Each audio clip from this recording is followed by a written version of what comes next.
in order Fresh to meat! bring off Long time. and the vital war supplies the U.S. is providing. Either possibility spells disaster, and Captain Denham immediately contacts the British Admiralty with this information. Back in England, an intelligence officer confirms that his code breakers at Bletchley Park had decrypted reports that the Bismarck and Prince Eugen had taken on prize crews. Crews of sailors meant to take over damaged enemy ships had sailed them back to friendly waters for repairs, and that their captains had requested additional navigational charts. This could only mean one thing. The long-awaited German push into the Atlantic was finally coming, and leading the offensive was the most feared battleship in Europe. A pair of submarine Spitfires are immediately ordered into the air to search for the German flotilla off the coast of Norway, while at the same time the Germans launched their own aerial reconnaissance mission over the British naval base at Scapa Flow. The Germans discovered that one aircraft carrier, 3 battleships, and 4 cruisers are still at Scapa Flow, which confirms their belief that the British are unaware of the Bismarck and her battle group's mission. That night, the Bismarck reaches the Norwegian coast, where her minesweepers, 2 raiders, and their destroyer escorts break off and continue north without her. The next morning, the Prince Eugen intercepts radio broadcasts ordering British recon aircraft to search for 2 battleships and 3 destroyers northbound off the Norwegian coast. And at 0700 hours, the Germans spot 4 unidentified aircraft believed to be British planes, which immediately depart the area. Shortly after noon, the German destroyers, minesweepers, and raiders reach Bergen and anchor at Grimstafjord.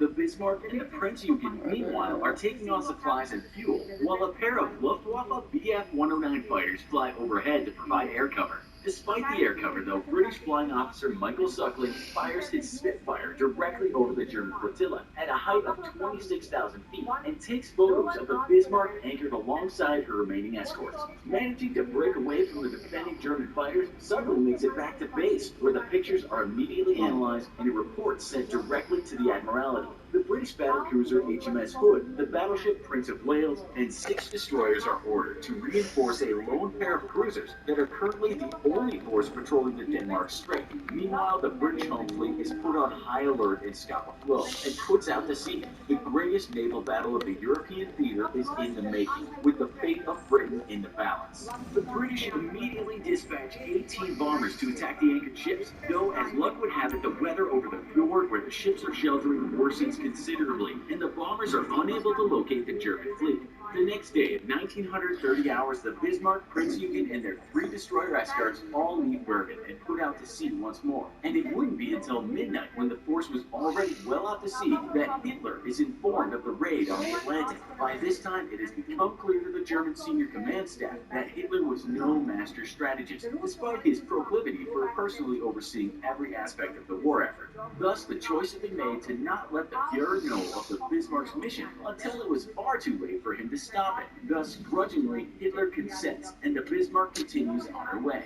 The next day, at 0410 hours, the 3 escorting destroyers are detached from the fleet as the Bismarck and the Prince Eugen attempt to dash through the Denmark Strait and break out into the open Atlantic. Speed is increased to 27 knots and both ships' radars are activated, potentially giving them away to Allied forces, but also allowing them to monitor any threats bearing down on them. The move is risky, but mists have reduced visibility to between 3,000 and 4,000 meters, which suits the Germans as it provides them with cover from air attack, but could also give that same cover to British ships lying in wait to ambush the 2 German vessels. The mood is tense for the Bismarck. If they can break past Iceland, they'll be out into the open Atlantic and safe from British attack. But they're so close to Britain now that any moment these mists could be hiding a British fleet waiting to pounce. At 1000 hours, the Germans encounter ice floes, which force them to reduce speed and adopt a zigzag route through the dangerous icebergs. This further slows their breakout to the North Atlantic. At 1922, hydrophone and radar operators raise the alarm after detecting the HMS Suffolk at a range of approximately 12,500 meters, and the Prince Eugen's radio intercept team confirms their worst fears. Their location has been reported. The Prince Eugen is immediately ordered to engage the Suffolk, but through the fog, the Germans are unable to quickly make out their target. Rather than light themselves up and give the British an easier target to spot and fire back at, the Germans hold their fire while the Suffolk retreats to a safe distance, continuing to shadow the German ship.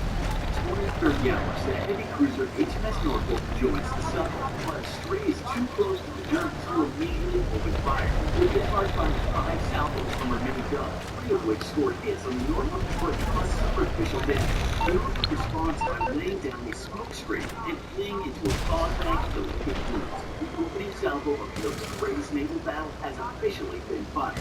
The concussion from the big guns of the Bismarck, though, have knocked out the radar signal, and the Prince Eugen is ordered to take point so she can use her own radar to find the British formation, hoping to surprise the British ship shadowing.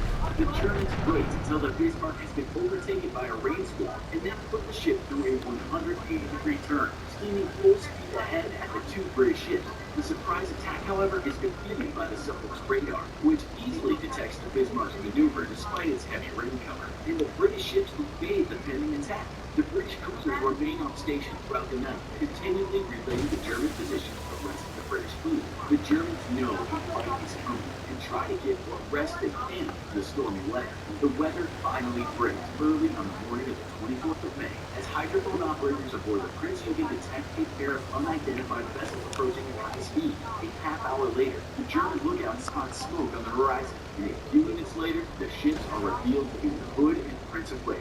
Alarms ring and klaxons sound as the men rush to battle station, but the Bismarck training her big guns on the approaching targets. At 05:52 hours, the Hood opens fire at extreme range, and a salvo of shells explodes in the water around the Prince Eugen, which the British have mistaken for the Bismarck. The Prince of Wales responds a minute later, firing her own salvo at the Bismarck, though its shells too